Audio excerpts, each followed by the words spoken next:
اعوذ باللہ من الشیطان الرجیم بسم اللہ الرحمن الرحیم افغیر اللہ ابتغی حکما وهو الذی انزل الیکم الکتاب مفصلا والذین آتیناہم الکتاب یعلمون انہ منزل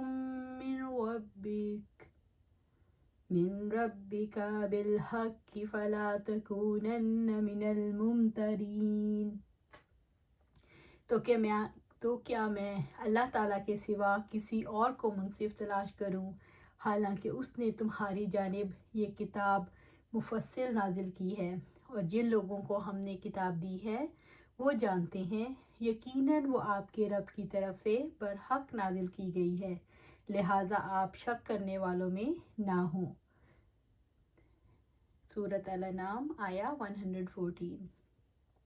اللہ تعالیٰ نے اپنے رسولوں کو حکم دیا ہے کہ آپ صلی اللہ علیہ وآلہ وسلم ان سے کہہ دیجئے، کیا میں اللہ تعالیٰ کے سوا کسی اور کو منصف تلاش کروں، یعنی میں اللہ تعالیٰ کے علاوہ کسی اور کے احکام کی پابندی کروں؟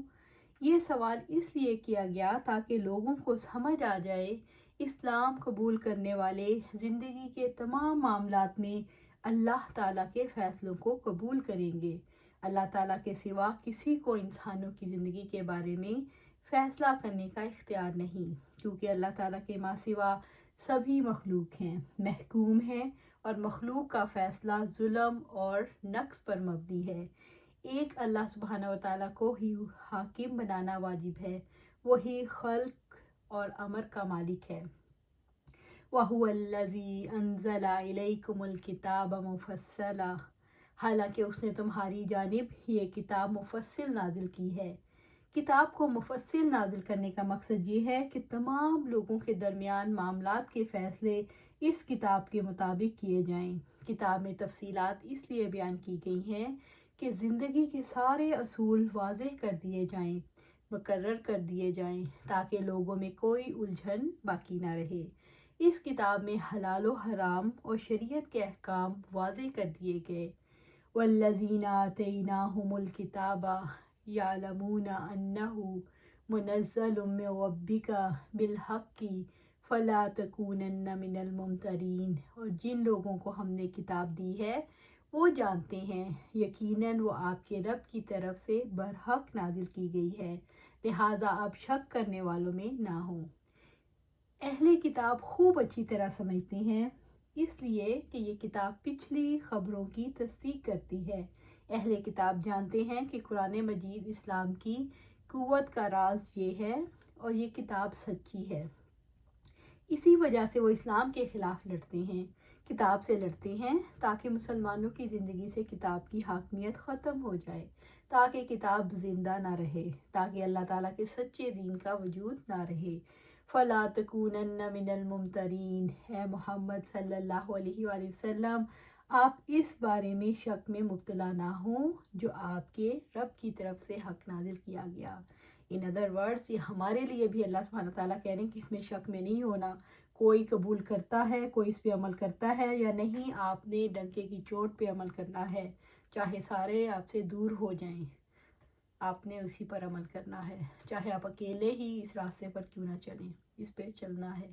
اور جیسے یہ مکے میں اجنبی تھا اسلام، اب بھی اجنبی ہو چکا ہے، میں اور آپ ہی اس کو لے کر چلیں گے تو پھر لوگ اس میں کارواں میں چلتے چلے جائیں گے۔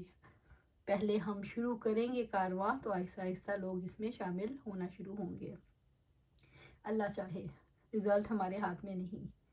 وَتَمَّتْ كَلِمَاتُ رَبِّكَ صِدْقًا وَعَدْلًا لَا مُبَدِّلَ لِكَلِمَاتِهِ وَهُوَ السَّمِيعُ الْعَلِيمُ، اور آپ کے رب کی بات سچائی اور انصاف میں مکمل ہے، کوئی اس کی باتیں بدلنے والا نہیں، اور وہی سب کچھ سننے والا، سب کچھ جاننے والا ہے۔ سورۃ الانعام آیا 115۔ وَتَمَّتْ كَلِمَاتُ رَبِّكَ صِدْقًا وَعَدْلًا، اور آپ کے رب کی بات سچائی اور انصاف میں مکمل ہے۔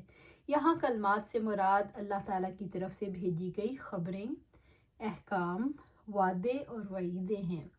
وہ تمام خبریں اور وعدے اور وعید سب سچے ہیں، اور وہ تمام احکام و اوامر عدل اور انصاف کی انتہا کو پہنچے ہوئے ہیں۔ اللہ تعالیٰ کے احکام اور امر و نواہی کے بعد کسی شخص میں قدرت نہیں، چاہے دنیا میں یا آخرت میں، کہ وہ اپنے احکام اور اوامر و نواہی کو نافذ کر سکے۔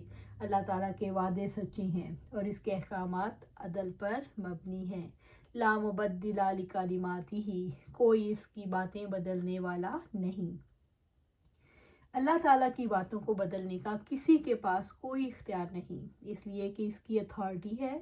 کوئی اس کے فیصلہ کن بات کو بدل نہیں سکتا کیونکہ وہ حق ہے۔ اللہ تعالیٰ نے اپنے کلام کی حفاظت فرمائی ہے۔ اللہ تعالیٰ نے اپنی باتوں کو پختہ کیا ہے، اس لیے ان کو بدلنا ممکن نہیں۔ اس کے علاوہ ان کے کلام سے بڑھ کر کوئی عمدہ کلام وجود میں نہیں لایا جا سکتا۔ وَهُوَ السَّمِيعُ الْعَلِيمُ، اور وہی سب کچھ سننے والا، سب کچھ جاننے والا ہے۔ اس کا مطلب یہ ہے کہ اللہ تعالیٰ انسانوں کی ہر سوچ کو جانتا ہے۔ اللہ تعالیٰ سمیع ہے، اپنے بندوں کی ہر بات سنتا ہے۔ وہ مختلف زبانوں اور حاجتوں پر مشتمل آوازوں کو سنتا ہے۔ اللہ تعالیٰ علیم ہے، وہ انسانوں کے مفادات کو جانتا ہے۔ اس کا علم ظاہر اور باطن اور سارے زمانوں کا احاطہ کیے ہوئے ہے۔ وَإِن تُطِعْ أَكْثَرَ مَنْ فِي الْأَرْضِ يُضِلُّوكَ عَنْ سَبِيلِ اللَّهِ إِن يَتَّبِعُونَ إِلَّا الظَّنَّ وَإِنْ هُمْ إِلَّا يَخْرُصُونَ، اور اگر آپ اکثریت کی اطاعت کریں جو زمین میں بستے ہیں تو آپ کو اللہ تعالیٰ کے راستے سے بھٹکا دیں گے۔ وہ تو محض گمان کی پیروی کرتے ہیں اور محض قیاس آرائیاں کرتے ہیں۔ سورۃ الانعام آیا 116۔ اکثر انسان جہالت میں مبتلا ہوتے ہیں، اکثر لوگ گمان کی پیروی کرتے ہیں اور کتاب کے یقینی علم کو چھوڑ دیتے ہیں، اکثر لوگ قیاس آرائیاں کرتے ہیں اور گمراہی میں مبتلا ہوتے ہیں۔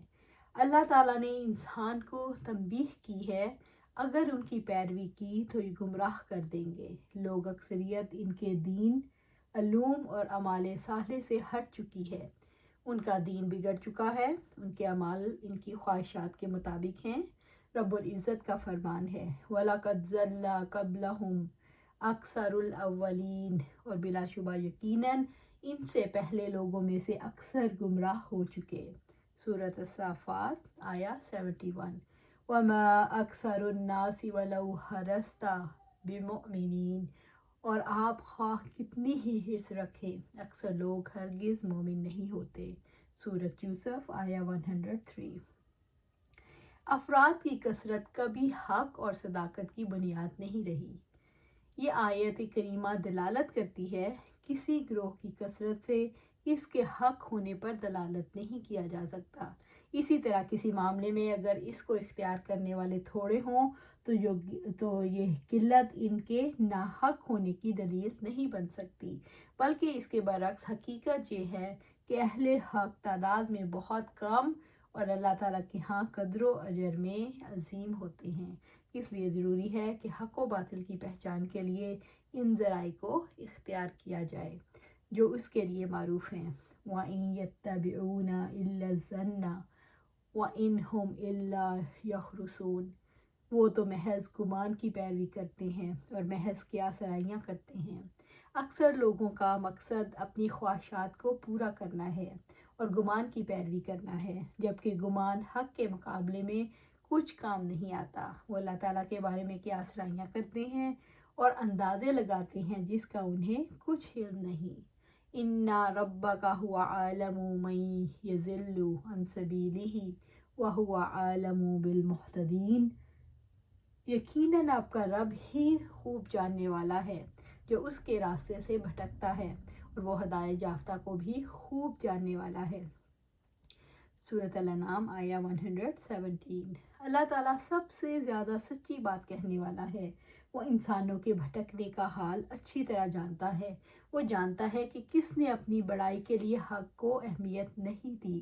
وہ جانتا ہے کہ کس نے تعصب کی وجہ سے حق کو سمجھا ہی نہیں۔ وہ جانتا ہے کس نے حسد کی وجہ سے گمراہی کا راستہ اختیار کیا۔ وَهُوَ أَعْلَمُ بِالْمُهْتَدِينَ، اور وہ ہدایت یافتہ کو بھی خوب جاننے والا ہے۔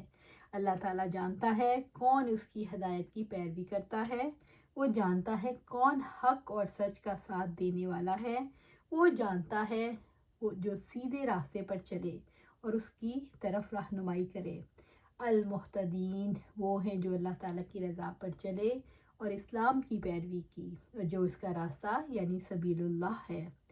آپ کا رب خوب جانتا ہے کہ کون اس کی راہ سے بھٹک جائے گا، اس لیے اسے اس کے حال پر چھوڑ دیتا ہے، اور کون اس کی راہ اختیار کرے گا تو اس کے لیے اس راہ پر چلنا آسان کر دیتا ہے۔ اللہ سبحانہ تعالیٰ ہمیں بھی اس راستے پر چلنا ہمارے لیے آسان کر دے۔ فَكُلُوا مِمَّا ذُكِرَ اسْمُ اللَّهِ عَلَيْهِ إِن كُنتُم بِآيَاتِهِ مُؤْمِنِينَ، چنانچہ اس میں سے کھاؤ جس پر اللہ تعالیٰ کا نام ذکر کیا گیا ہو، اگر تم اس کی آیات پر ایمان رکھنے والے ہو۔ سورۃ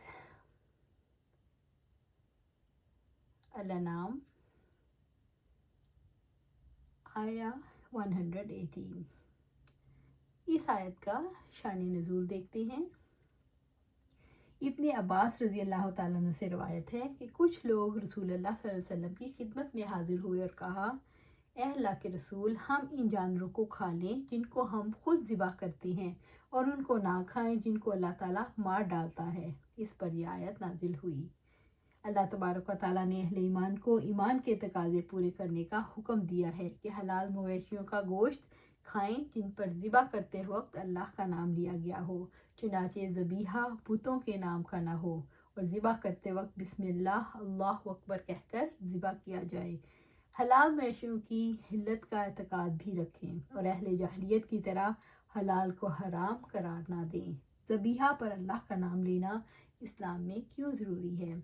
جانور پر اللہ کا نام لینا دراصل اس پر اللہ تعالیٰ کے حق کو تسلیم کرنا ہے اور نام لے کر اللہ تعالیٰ کا شکر ادا کرنا ہے۔